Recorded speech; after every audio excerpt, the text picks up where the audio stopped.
Instituto Cervantes de Nápoles queremos agradecer a todo el público que está con nosotros y con el chef Juan Carlos Benito esta tarde de nuevo para compartir una sesión en la que Juan Carlos, bueno, no hace falta que introduzca la figura de Juan Carlos, lo hicimos en la anterior ocasión, y esta es la segunda de las conferencias de este ciclo sobre la gastronomía del siglo de oro. Juan Carlos hoy, como en la anterior conferencia, nos va a ilustrar sobre la tradición gastronómica de nuestra cultura y sobre los platos que todavía hoy podemos reconocer que son platos y viandas históricas que nos transportan a nuestra tradición cultural y a cómo esa tradición ha hecho que nuestra gastronomía vaya adaptando un poco, manteniendo, pero siempre nos permiten reconocer nuestras raíces culturales de nuestra comida y de nuestra cultura gastronómica, que en este caso Juan Carlos hace una doble labor, ¿no? Como chef y como investigador de esta gastronomía y de este pasado cultural. Bueno, yo me voy a callar para dar paso a la sesión de Juan Carlos, donde nos contará sobre los platos que duran en el tiempo. Recuerdo que el próximo 16 de marzo tenemos la última conferencia de este ciclo sobre la gastronomía del Quijote. Y como siempre doy las gracias al equipo de cultura del Instituto Cervantes de Nápoles, Giovanna, Giulia, y a nuestra traductora, que nunca la menciono, Arianna Cinque, que hace esa gran labor para que podamos tener este contenido tan interesante tanto en castellano como en lengua italiana, en el centro de Nápoles, nuestra colaboradora Arianna Cinque. Así que dicho esto, Juan Carlos, tienes la palabra. Hola, buenas tardes. Bienvenidos todos a este pequeño espacio gastronómico y cultural sobre la gastronomía española. Como bien ha hecho la presentación Ana, vamos a ver platos que surgieron o que se comían durante el siglo de oro cultural español y han perdurado durante estos años hasta nuestra actualidad. Veremos que muchos platos se han ido modernizando o enriqueciendo, pero que la base fundamental se mantiene. Veremos un poco la historia de estos platos, el por qué se hacían o cómo empezaron a surgir estos platos y cómo nos han llegado hasta hoy, qué pequeñas variantes ha habido y qué productos naturales han permanecido en él. Ya que, como ya vimos la jornada anterior, son platos que tienen un origen muy humilde, ya que son platos que están elaborados para poder sobrevivir, como era en esa época, con los productos que tenían cotidianamente, ya que en el siglo XVI, siglo XVII, tampoco se podía utilizar muchos productos traídos de otros sitios, sino que lo que se utilizaban eran productos de cercanía o productos que ellos mismos cultivaban o criaban con los animales. Pero que no por eso eran productos de peor calidad o platos o elaboraciones que no tenían ningún valor. Al revés, los platos que vamos a ver hoy, vamos a ver que han perdurado durante todo este tiempo por su riqueza, tanto gastronómica como energética, que hoy en día son platos que se siguen utilizando porque tienen un gran valor gastronómico y que muchos de ellos es un gran manjar, inclusive tienen un gran valor en muchos restaurantes de gran nivel. Para empezar, vamos a empezar con uno de los más conocidos en toda geografía española y que estamos muy ahora en su propia época, como es el cocido madrileño. Hoy vamos a hacer un poco hincapié en el cocido madrileño, pero sin olvidar el resto de cocidos. Podemos encontrar cocido maragatos, cocido montañés, cocidos, como vimos la jornada anterior, la olla podrida, que al fin y al cabo son cocidos, todos muy similares, con legumbres, con verduras, con carnes. Cada uno tiene su matiz porque se elabora en una zona determinada. Si es en la zona de Castilla, un cocido castellano, en la zona de Astorga vamos a encontrar el cocido maragato. Dependiendo en cada zona, encontraremos un cocido que son muy similares, pero con pequeños matices de los productos que se utiliza en esa propia zona. Hoy vamos a hablar del cocido madrileño, más que como un plato en sí, casi podemos decir que es un menú completo. Ahora estamos en temporada de invierno y en Madrid es muy típico encontrar en muchos restaurantes menú de cocido madrileño. ¿Qué significa esto? Que te sirven el cocido madrileño de tal manera que te sirve o que te abarca toda una comida completa. Desde el primero, plato principal, el postre no, veremos cuál es el típico acompañamiento del cocido madrileño, pero el propio cocido en sí es un plato, un menú completo. Empezó como un plato muy humilde, ya que se utilizaban los ingredientes que se tenía en la propia casa. Lo que se hacía es, cuando se hacía matanza, cuando mataban una gallina, cuando tenían verduras, tubérculos, zanahorias, patatas, nabo, etc., pues con eso lo que se hacía es un cocido, se cocía, se ponía a cocer con agua, las carnes que tenían, pues gallina, algo de tocino, verduras, etcétera, etcétera, todo lo que tenían en la época de invierno, lo cocían para poder obtener una sopa que posteriormente se serviría como plato principal y se sigue haciendo, y a continuación, con toda la carne que se había cocido, se retiraba y se servía de acompañamiento. Entonces, así obtenemos un plato muy completo, un plato o un menú muy completo, ya que tenemos un primer plato y un plato principal. En muchos sitios nos sirven como en tres fases, en tres pases, que se dice. Primero nos sirven la sopa, segundo nos sirven lo que es los garbanzos, que ahora hablaremos de ellos, y posteriormente las legumbres, perdón, las verduras con las carnes. El primer pase que se hace, vamos a hablar un poco de los ingredientes que componen lo que es el cocido. Aquí ya lo tenemos un poquito separado por orden. Y en sí lo que lleva un cocido madrileño, se pone una olla con agua fría en el cual introducimos todo lo que son carnes magras, terneras, gallinas, panceta, tocinos, chorizo. Hay sitios donde inclusive le añaden morcilla. Hay otros sitios que utilizan un tocino salado o trozos de jamón serrano muy curado para darle más sabor al caldo. Todo eso se deja cocer, porque esas carnes que suelen ser duras, una gallina, partes de ternera, necesitan 3-4 horas de cocción. Entonces se va dejando durante toda la mañana, acompañado de un elemento principal, como son los garbanzos, ¿vale? En este caso se empieza a cocer las carnes magras con agua, y cuando el agua está caliente se le añaden los garbanzos. Un garbanzo, en este caso, el más tradicional es un garbanzo que se llama pedrosillano.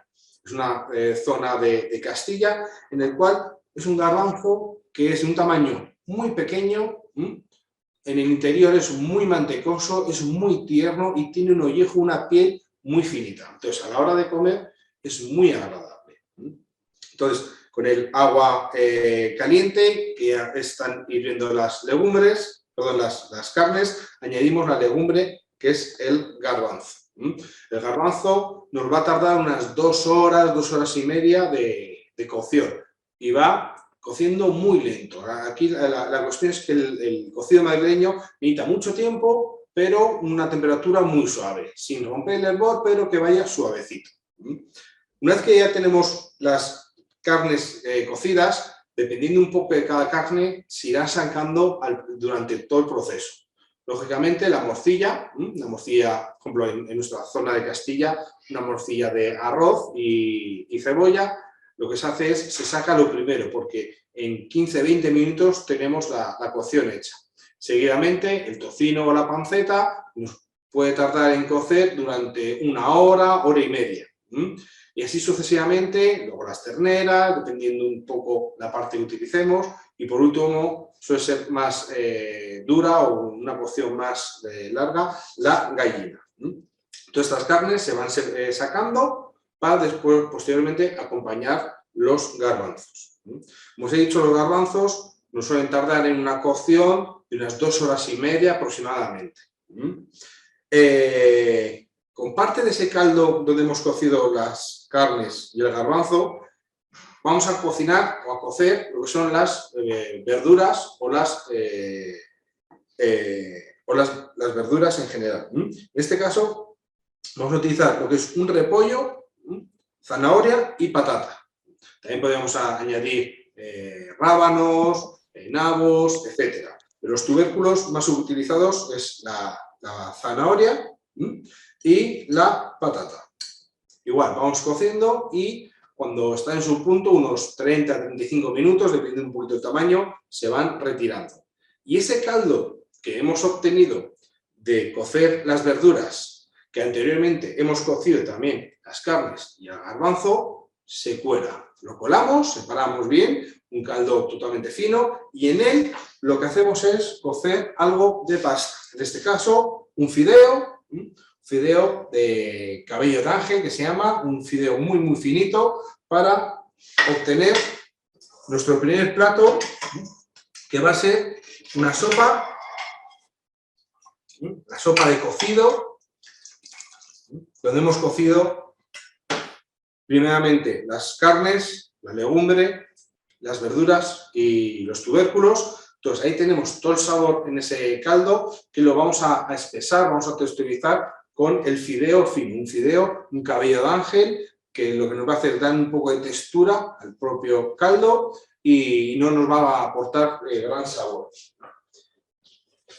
Como primer plato, la primera parte de este cocido madrileño, pues una buena sopita con fideo. Este sería la primera parte del cocido madrileño. Como os he dicho antes, se suele servir en varias porciones o en varias partes. Lo primero nos tomaríamos este consomé desclarificado, quitado totalmente la grasa de la cocción de las partes magras, de ese tocino, de esa ternera, de esa gallina, del chorizo, etc. La grasa se nos queda en la superficie, se le retira y ahí cocemos la sopa y tenemos el primer pase del cocido madrileño. Segundo pase sería, vamos a hacerlo en dos partes. Primero la sopa y luego el plato principal.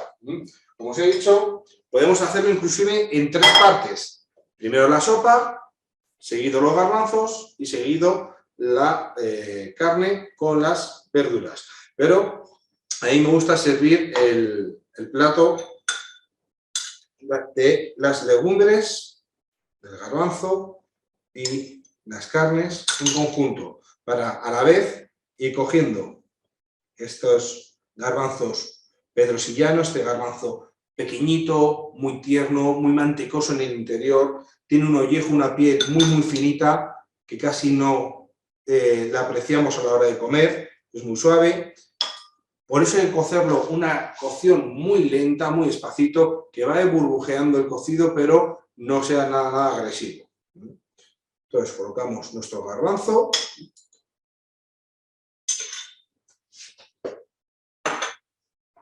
A continuación, colocamos nuestras verduras, en este caso, zanahoria, tubérculo, un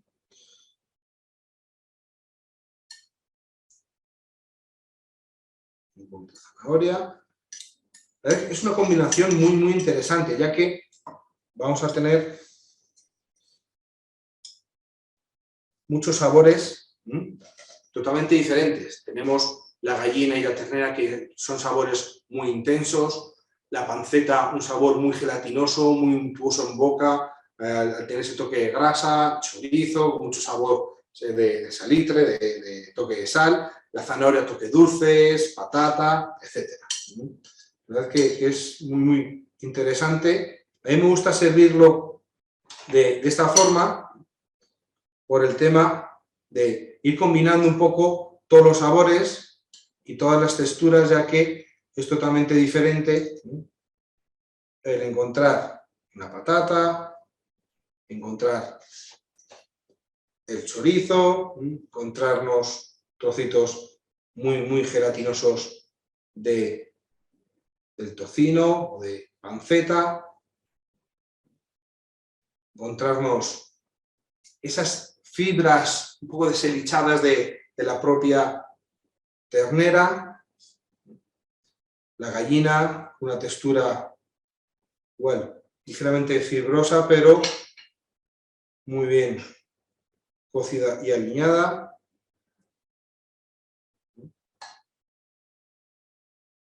Más de tocino. Como os digo, hay sitios donde le siguen acompañando con un poquito de morcilla, pueden retirar a lo mejor la ternera y añadirle botillo, que es otro tipo de embutidos.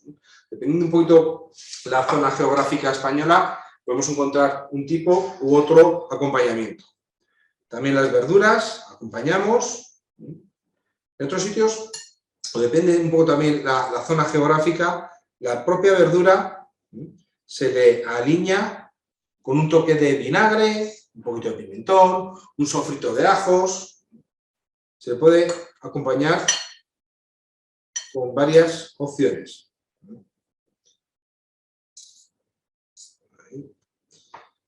Entonces, de esta manera vamos a encontrar como ingrediente principal en el centro del plato el propio garbanzo, pedrosillano, un garbanzo muy mantecoso.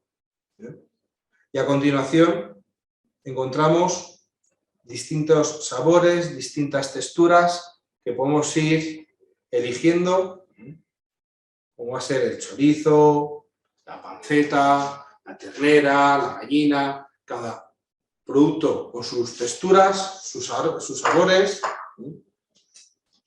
y todo alrededor con ese garbanzo. Entonces cada bocado, con una cuchara, vamos cogiendo una porción de garbanzos y vamos acompañando con estos ingredientes, con estas viandas.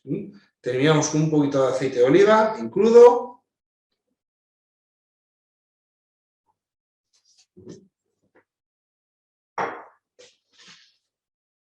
Y una pizquita de pimentón para darle un toquecito ahumado al propio plato. Y aquí tendríamos nuestro segundo pase, nuestro plato principal del cocido madrileño. Recordamos primero la sopa, ese caldo donde se ha cocido todas las verduras, todas las legumbres, carnes, etcétera, que lo hemos filtrado, hemos texturizado con un poquito de fideo fino, un cabello de ángel, y seguidamente el segundo plato, nuestros garbanzos acompañando de las viandas más comunes del cocido madrileño, aunque como os digo, podemos encontrar muchos tipos de cocidos, como el montañés, cocido maragato, cocido castellano. Va a variar un poco las carnes de acompañamiento, pero las dos partes fundamentales van a ser la sopa principal y el garbanzo secundario, que irá acompañado del resto de verduras, carnes, etc. ¿Vale? Y esto es un plato, como os he dicho antes, que surgió un poco de la necesidad, de ese aprovechamiento de todas las carnes que les iba sobrando, esos trozos de jamón, de panceta, de chorizos, que se les iba quedando seco. La forma más cómoda o la única forma de poderlos consumir era cociéndolos, volviéndolos a hidratar y luego con ese caldo hacer una sopa y posteriormente comer esas carnes que no tenían más aprovechamiento más que el propio caldo de por sí. Y sería pues, un plato que podemos incluirlo dentro de un propio menú que da muchísimo energía, da muchísimo fuerza y que antiguamente se utilizaba pues, para poder coger energía y poder seguir trabajando en el campo o seguir haciendo las labores del propio campo que exigían un desgaste bastante grande. Hoy en día se hace un poco cultura gastronómica y ya digo, en Madrid hay muchos sitios donde se sigue haciendo este cocido, inclusive hay una ruta gastronómica del cocido madrileño donde te hacen un menú completo con este plato mítico de Madrid. Aquí y vamos a ir a la siguiente elaboración. La siguiente elaboración sigue siendo temas de cuchara. Estamos en la temporada de invierno donde necesitamos entonar un poco el cuerpo y que entre en calor. Es un plato muy de la zona donde estoy yo, de Castilla, de la zona de Soria, que ya lo vimos en unas jornadas del año pasado, como es la sopa de ajo. Vemos que es un plato, cómo ha ido evolucionando. En la base sigue siendo lo mismo del siglo XVI, pero ha ido evolucionando y se ha ido enriqueciendo, también dependiendo un poco del cocinero o de la familia donde se utilizaba o se hacía este producto. La sopa de ajo, igual que la sopa que el cocido castellano, se hace un poco de aprovechamiento de los pocos ingredientes que teníamos. El cocido madrileño se ha ido enriqueciendo, se ha ido incorporando muchos elementos o elementos de mayor calidad para conseguir un plato mucho más enriquecido, y la sopa de ajo ha pasado lo mismo. Empezaba con 2 ingredientes, ajo y pan, nada más, ¿vale? Lo que se hacía era, con un poco de manteca, se freía el ajo, un ajo morado, ajo de Castilla-La Mancha, de las Pedroñeras, se sofreía este ajo, pan duro, cuanto más duro, mucho mejor. Lo que se hacía es también, se sofreía con ese ajo, se cubría con agua y se dejaba cocer. Con eso era una pequeña elaboración donde la gente más humilde tenía una fuente energética bastante importante para sobrevivir el día a día. De esa pequeña base tradicional de ajo, pan y agua se ha ido evolucionando, o dependiendo un poco de la familia, sean familias un poquito más poderosas económicamente, se han ido enriqueciendo, se han ido añadiendo poco a poco varios elementos al plato en sí. Bueno, seguimos manteniendo la base, que es el propio ajo, seguidos del pan, y lo que se ha ido enriqueciendo en vez de utilizar agua, se ha ido utilizando otros elementos como puede ser el caldo, ¿vale? Sustituimos el agua por caldo, un caldo de verduras, un caldo de ave, etc. Entonces podemos obtener una sopa de ajo ya mucho más enriquecida. El que tenía ya un poquito más de poder económico o la matanza que se hacía en las propias casas le daba el poder utilizar otros productos, como en este caso es el jamón. Un jamón serrano, el cual, a la vez que se rehogaba el ajo y el pan, se le añadía taquitos de jamón para poder enriquecer un poquito más esa sopa de ajo tradicional. Y posteriormente luego también se ha ido añadiendo otro elemento, como es el propio pimentón. Este pimiento seco triturado, que lo que nos va a hacer es dar sabor, un sabor tostado, un sabor ahumado y un color rojizo. Entonces, la elaboración que más se ha ido perfeccionando a lo largo del tiempo ha sido ajo bien doradito o laminado, se va friendo poco a poco, se rehoga con un poquito de jamón, estas puntas muchas veces que quedan de jamón seco, de que no se aplica bien el hueso, etcétera, son las mejores para hacer esta elaboración.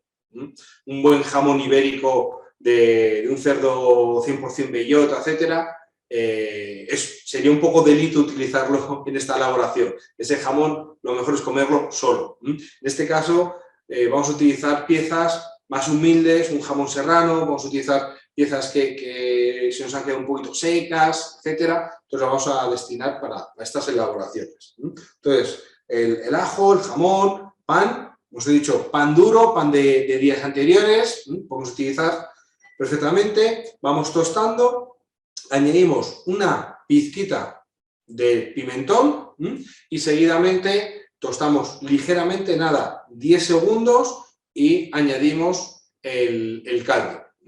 Si tenemos un caldo de aves, un caldo de verduras, perfecto. Que no tenemos un caldo, podemos utilizar agua.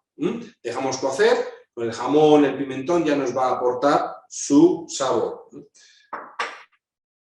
Para enriquecer un poquito más este plato, ¿qué se hacía? Una vez que ya tenemos la elaboración de la sopa de ajo, aquí podemos ver la sopa, el caldo, con los trocitos de pan. El pan lo añadimos en pequeños tacos para que, como podéis ver, se nos queden como pequeñas esponjas que nos absorben todo el sabor del caldo y nos va a dar una textura muy interesante a la hora de comer.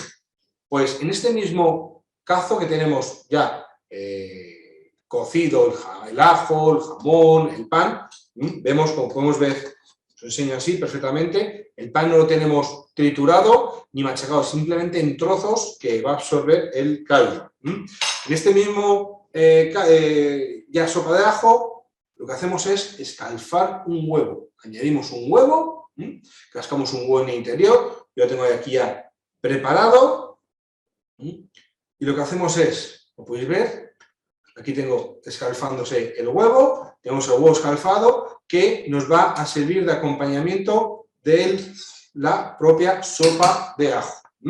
Importante, el huevo lo cocemos 4 minutos simplemente. ¿Por qué? Porque lo que quiero es encontrarme a la hora de comer en la propia, el propio plato, en la propia vasija de barro, lo que quiero es romper el huevo, comerme la clara y la yema, que se me mezcle con la propia sopa y nos va a dar un sabor y una textura totalmente diferente. Nos va a ligar un poquito este caldo. Entonces, como en el anterior, utilizamos recipientes que eran muy tradicionales en esa época, como son las tazas de barro, y incorporamos el huevo escalfado, el pan, caldo, esa sopita, y esos trocitos de jamón y esas láminas de ajo. Si nos gusta el huevo un poquito más cremoso, menos cuajado, lo que podemos hacer es en el recipiente, cuando la sopa está muy caliente, añadimos el huevo ahí mismo en el propio recipiente y lo dejamos ahí infusionar o que se vaya cuajando lentamente durante unos 7-8 minutos. Igual que hemos tenido 4 cociendo ahí, aquí lo tenemos unos 8 minutos, pero ya fuera del fuego, lo que va a hacer es, la clara se va a coagular poco a poco con el calor que tiene la propia sopa de ajo. Otra forma tradicional, si no os gusta mucho esta textura del huevo, de la clara, etcétera, lo que podemos hacer es batir o romper un poco el huevo y cuando la sopa esté hirviendo, se lo añadimos a la sopa, damos unas pequeñas vueltas y igual que tenemos esta textura del pan que nos parece un poquito de esponjas, vamos a encontrar el huevo batido mezclado con la sopa que nos va a texturizar ligeramente la sopa de ajo y nos va a dar un sabor y una textura muy interesante. Podríamos acompañarlo con un poquito de jamón por encima y tendríamos ya nuestra sopa de ajo terminada. Ahí se ve perfectamente. Y aquí ya tendríamos dos platos muy tradicionales de esa época y que se mantienen durante el paso de los tiempos. Lógicamente se ha ido enriqueciendo cada plato con ingredientes de mejor calidad o ingredientes de cercanía más tradicionales, pero que la base sigue siendo la misma y las elaboraciones siguen siendo las mismas que se hacían en el siglo XVI-XVII, ¿vale? La verdad es que sí que son platos muy energéticos. Lógicamente antes era la comida principal y había que enriquecerse bien para poder seguir trabajando, y hoy en día son platos que se siguen utilizando, se siguen degustando, porque son platos más, no son tan frecuentes como antiguamente, por lo que os digo, por ese valor energético que tienen estos platos. Pero son platos que muchos restaurantes podemos encontrar y tienen un gran valor gastronómico. Otro plato que ha perdurado en el tiempo durante todos estos años son los escabeches. Aunque la finalidad no es la misma, ya ha cambiado, pero la propia elaboración sigue siendo la misma.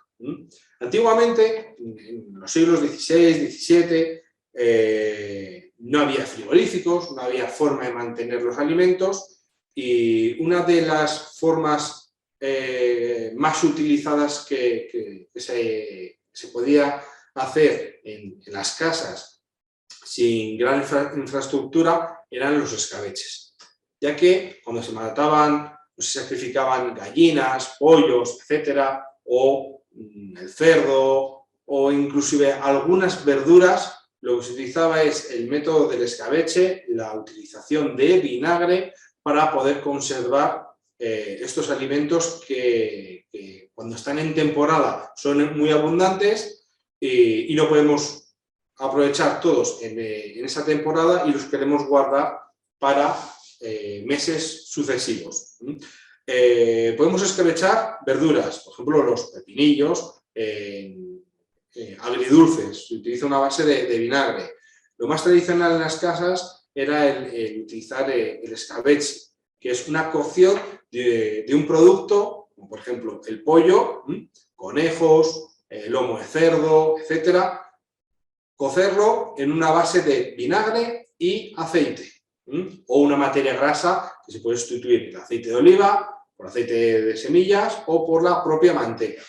¿Qué conseguían con eso? Que a la hora de cocinar cualquier tipo de bacterias desaparecían y el vinagre era un método de conservación.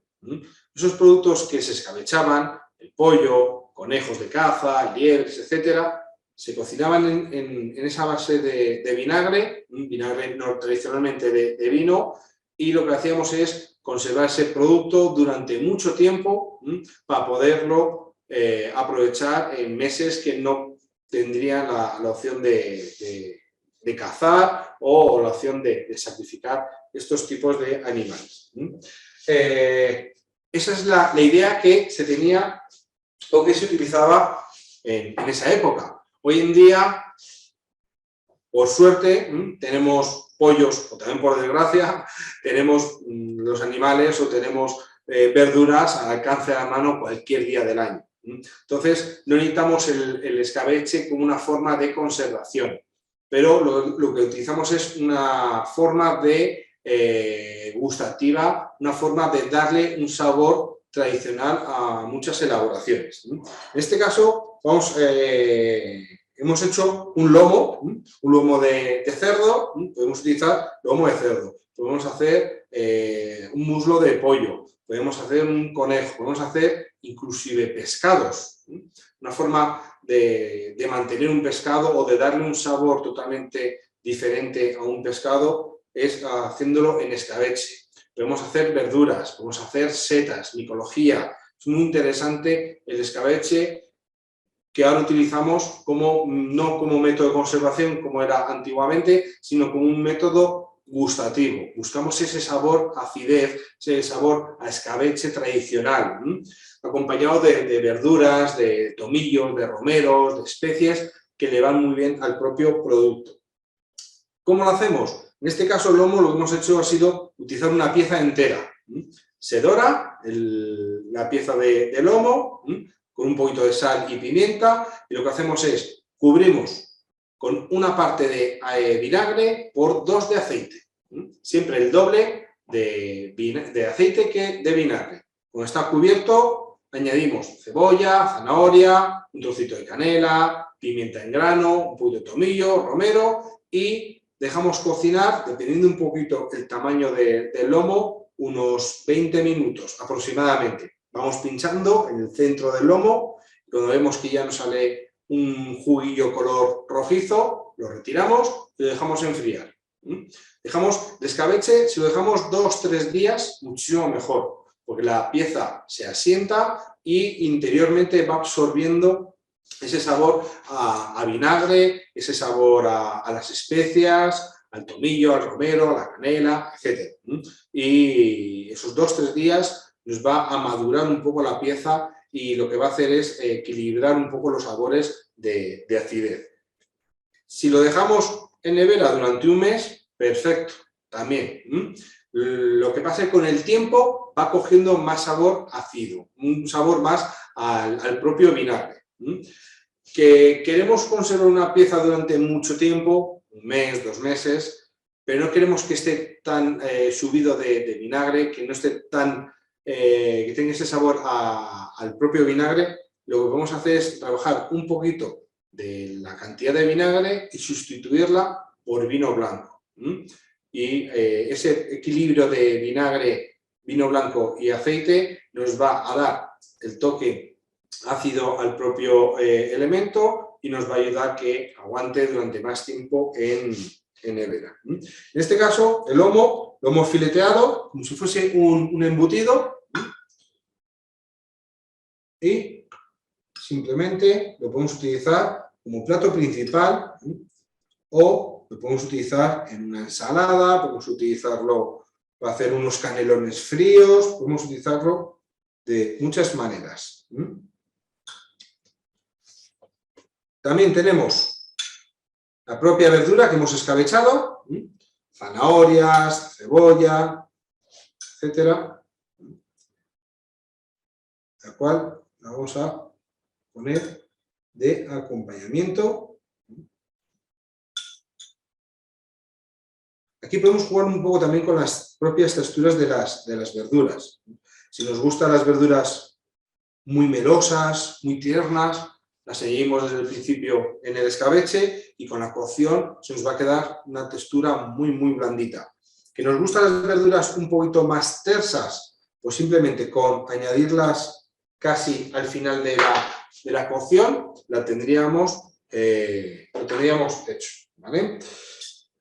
El propio aceite de escabechar las piezas lo aprovechamos. Emulsionamos un poco el aceite con el vinagre, se nos queda abajo.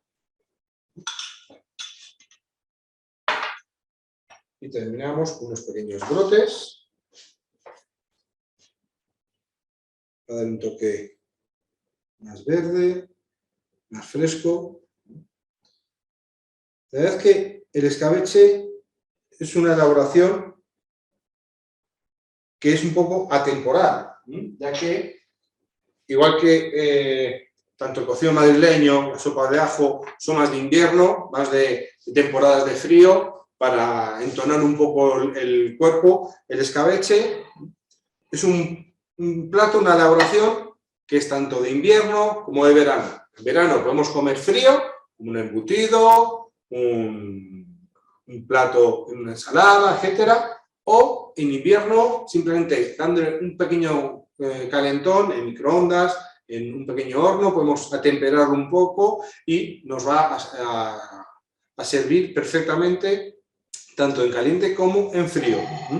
Tradicionalmente se ha utilizado vinagre de vino para la elaboración del propio escabeche porque era el vinagre más común que se tenía en casa. Lógicamente, en la zona norte, de País Vasco, de Asturias, etcétera, donde hay mucha sidra, ahí lógicamente utilizan un vinagre de manzana, un vinagre de sidra. Es un vinagre un poquito menos ácido, un poquito más dulce que el vinagre de vino. En zonas del sur utilizan un vinagre más pasado por barrica, de vinos más viejos, como vinagre de Jerez. También dependiendo un poco la zona geográfica española, podemos encontrar un tipo de escabeches u otros. Hay gente que, dependiendo un poco la zona, utiliza más especias. En nuestra zona de Castilla hay mucho tomillo romero, perfectamente. Para zonas de pescado podemos utilizar eneldos, podemos utilizar otro tipo de hierbas aromáticas, ya que los propios productos nos admiten una gran variedad de utilización para estos platos, y la verdad que son muy socorridos, tienen un valor gastronómico muy apreciado, ya que nos da mucha versatilidad a la hora de poder elaborar y trabajar, ya que tradicionalmente solamente se utilizaban carnes, alguna verdura, pero hoy en día ya se puede utilizar esta técnica del escabeche para cualquier elaboración, desde verduras, micología, carnes, pescados, etcétera, etcétera. Tanto desde un lado gastronómico, gustativo, como desde una elaboración para conservación o también para ablandar las piezas que son más duras, como una pieza de carne, de caza, etcétera, etcétera. Este sería otra elaboración, otro plato que ha ido perdurando durante todos estos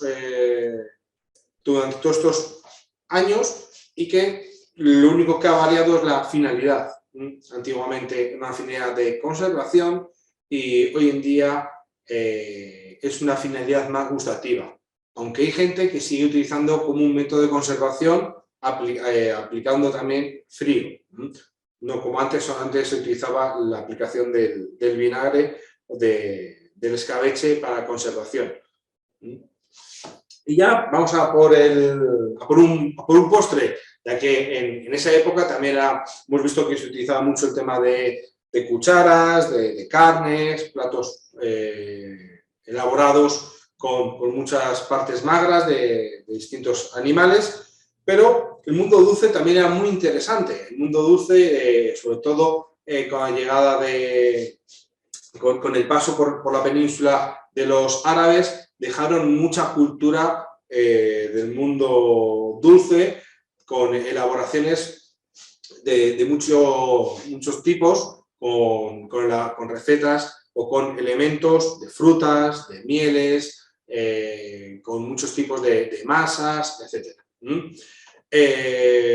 La verdad es que la cocina dulce de aquella época muchas veces se utilizaba como para festejar algo en los días de fiesta, era una forma de símbolo, de poder celebrar una fiesta, un domingo, algo muy especial. Se basaba, es decir, aparte de los platos que podían comer, sobre todo en los dulces. Cuando en una casa se elaboraban dulces, era porque se celebraba algo. No quiere decir que durante el resto de días no tomasen ningún postre, no tomasen nada dulce, ¿no? Sí que utilizaban o degustaban productos dulces, pero más básicos, menos elaborados que otros, ¿no? En próximos días veremos unas elaboraciones un poquito más complejas que se hacían antiguamente y que se siguen haciendo, pero hoy quiero destacar unos productos que eran muy básicos, que los tenían en casa y los utilizaban de una forma nutricional también, para enriquecerse ellos en su día a día, y también un poco de aprovechamiento de esos propios elementos. Por un lado, van a ser 3 ingredientes muy sencillos, muy otoñales también, como estamos ahora en la temporada, y muy de aprovechamiento. En este caso, por un lado, vamos a utilizar una fruta que es muy dulce y muy otoñal, como es el membrillo. En este caso, carne en membrillo, que lo que se hacía simplemente era cocer y cocer y cocer esa fruta, que principalmente era muy dura para comerla tal cual. Si lo que se hacía es con piel y el hueso, con toda la pieza entera, se ponía a cocer.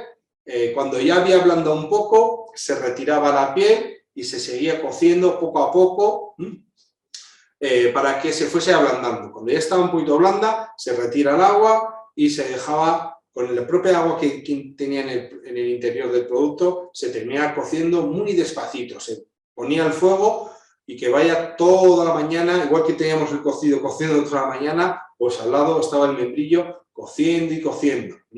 ¿Qué se conseguía con eso? Que el agua evaporase, se concentrase todos los sabores y los nutrientes de la propia fruta, y el azúcar, que era es muy rico en azúcares, se fuese caramelizando y se fuese concentrando. Por eso este color tan marrón, tan caramelo, tostado, y de esta forma lo que hacían es una fruta que era muy dura de comer, la ablandaban y a la vez la podían conservar durante mucho tiempo. Entonces el dulce de membrillo era un producto muy utilizado por esta razón, porque se podía conservar durante mucho tiempo y también tiene muchísimo valor gastronómico y nutricional, ya que da mucha energía a la hora de alimentarse. Otro producto que se utilizaba principalmente por aprovechamiento es el queso.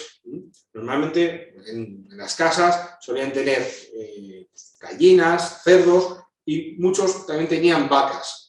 Lógicamente las vacas daban leche diariamente para la alimentación o para el consumo diario.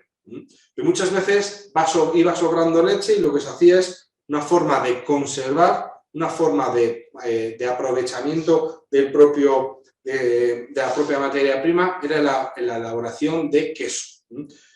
Era muy típico un queso fresco, tanto de vaca como de oveja, de cabras, de animales que pudiesen tener domésticamente en esa época. Lo único que se hacía es esa leche fresca, se le añadía un poquito de cuajo natural, que normalmente en esa época se obtenía de los intestinos del cordero, y se cuajaba esa leche, se cortaba, se quitaba el suero, y lo que se hacía era tener lo que es un queso fresco. Con la chaquetilla blanca no se ve mucho, ¿no? Se quita así un poco para que sea un queso fresco, tanto de vaca, de oveja, de cabra, dependiendo el animal que se tuviese en esa época en casa. Lo más tradicional era comer el queso fresco, ya que no se dejaba curar, o si no había, al no haber mucho excedente de leche, se consumía inmediatamente. Si tenían la suerte de tener mucho excedente de leche, o tenían muchas cabras, muchas ovejas, muchas vacas, sí que se utilizaba queso fresco, recién hecho, ya que simplemente desde el cuajado de la leche hasta el consumo, con pasar 5 o 6 días ya estaba hecho. Si tenían mucho excedente de queso, lo que se hacía es se curaba, tradicionalmente en sitios húmedos, en cuevas, en zonas bien refrigeradas, naturalmente la refrigeración, ya que no existía refrigeración mecánica, y lo que se hacía es esos quesos se guardaban, que se fuesen curando poco a poco para el consumo de cuando no hubiese otra materia prima. Pero tradicional era comer el queso en una elaboración de un queso fresco. Entonces ya tenemos la parte dulce, que es el membrillo, la parte proteica, la parte más principal, como es el queso, y otro elemento que era muy tradicional y que podían conservar durante mucho tiempo son los frutos secos. En este caso, lo más tradicional de esta zona son las nueces. nueces, almendras, avellanas, etc. Pero la nuez es más tradicional de nuestra zona.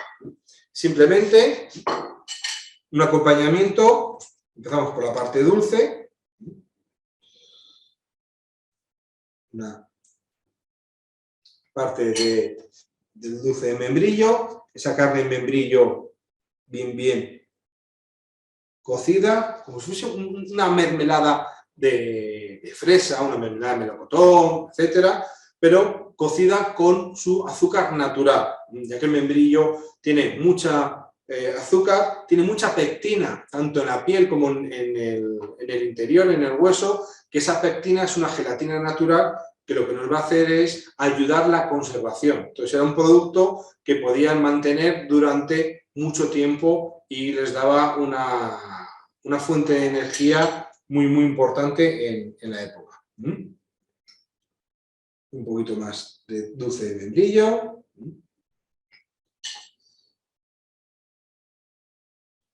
Seguimos con queso. En la zona norte de España, parte del País Vasco, uno de los postres más tradicionales dentro de los menús de sidrería, etcétera, es el queso con membrillo y nueces.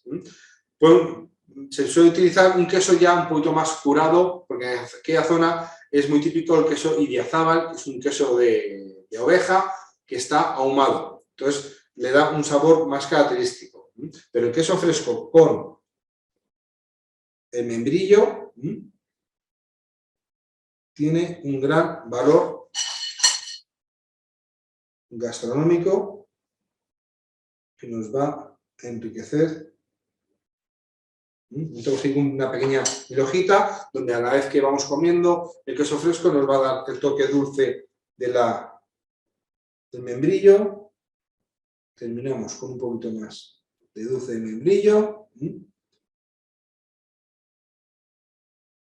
Había sitios, casas donde a lo mejor no tenían la oportunidad de tener dulce de membrillo, pero sí tenían miel, y era muy típico también de la utilización de mieles, de azúcares naturales para la elaboración de postres o acompañamiento, en este caso, de quesos u otras elaboraciones de dulces. En este caso, pues ya tenemos nuestro queso fresco de oveja con dulce de membrillo y nueces. Bueno, pues aquí tenemos nuestro pequeño paso por los platos. Hay muchos más platos. El próximo día veremos alguno más que aquí en España se siguen utilizando, se siguen elaborando, como los buñuelos, pestiños, etcétera, etcétera. Sobre todo, como he dicho antes, el mundo dulce es más típico de las temporadas festivas, como Semana Santa o alguna celebración especial. Pero hay muchos platos que se siguen conservando, sobre todo muchos guisos, muchas elaboraciones que se siguen manteniendo de aquellos años hasta nuestra época, que parece que el cocido madrileño es algo muy de ahora. Pues no, lleva ya muchísimos años implantado en España. Con decir que es uno de los elementos, el garbanzo, que nosotros los españoles llevamos a América. La verdad es que nos trajimos muchos elementos, como la patata, el tomate, el maíz, etcétera, que nosotros también llevamos para América, y uno de ellos es el garbanzo. O sea que ya lleva unos cuantos años estas elaboraciones en nuestra península. Muy bien, Juan Carlos. Te quería comentar que tenemos un par de preguntas y que están bastante relacionadas entre sí y que seguramente tú nos vas a aclarar. Por una parte, Walter Molino nos dice que si se puede reinventar el cocido, ¿no? Como nos pone como ejemplo el cocido reinventado de Diversio de David Muñoz. Y por otra parte, Luisa Notari nos hace ver que si son platos para reciclar, ¿no? Para que una familia de alguna forma pues haga un servicio de comida con todo aquello que tiene a mano, ¿no? Como tú bien comentabas al principio, toda la comida de estación, todo lo que ofrece el momento de la temporada, ¿no? ¿Tú qué Sí, sí, dirías? así es. Son platos que muchos restaurantes les dan una vuelta más, los perfilan un poquito más, los hacen más llevaderos a nuestro ritmo de vida, los hacen más ligeros, pues desgrasando mucho más los productos, haciéndolos un poquito más ligeros para el día a día.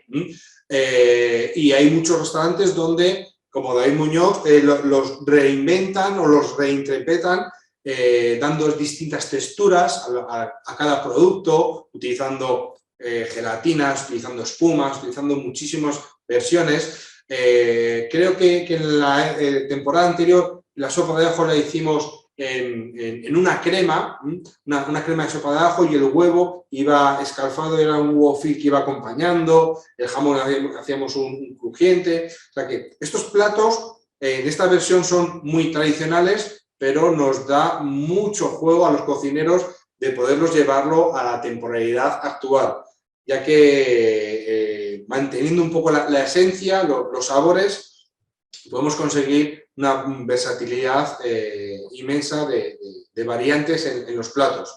Y sí que es una cocina de aprovechamiento. Ahora vemos como que tenemos de todo, pero en aquella época no había de todo.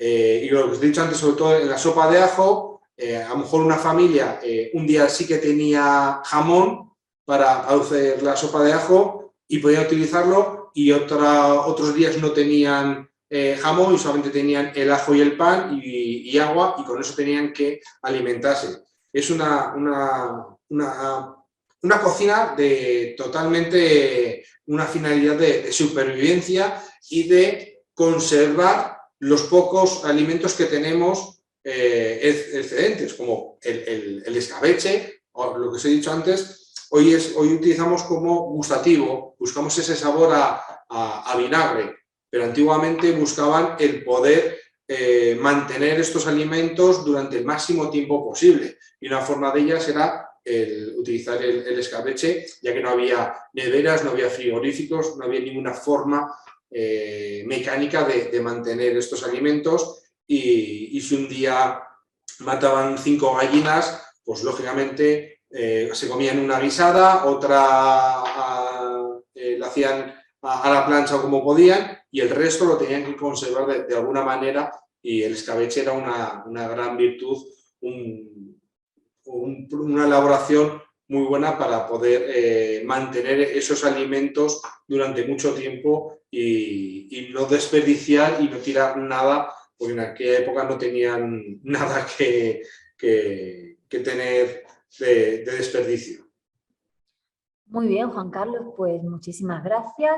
Bueno, yo tengo que decir que como siempre he aprendido muchísimo de tus platos, y aunque conozco la tradición, pero siempre me llevas a recordar quizás cosas que por el ritmo diario mantengo olvidadas, y es bonito recuperar nuestras tradiciones, sobre todo ahora en invierno. Un buen plato de cocido, la verdad es que sienta bastante bien.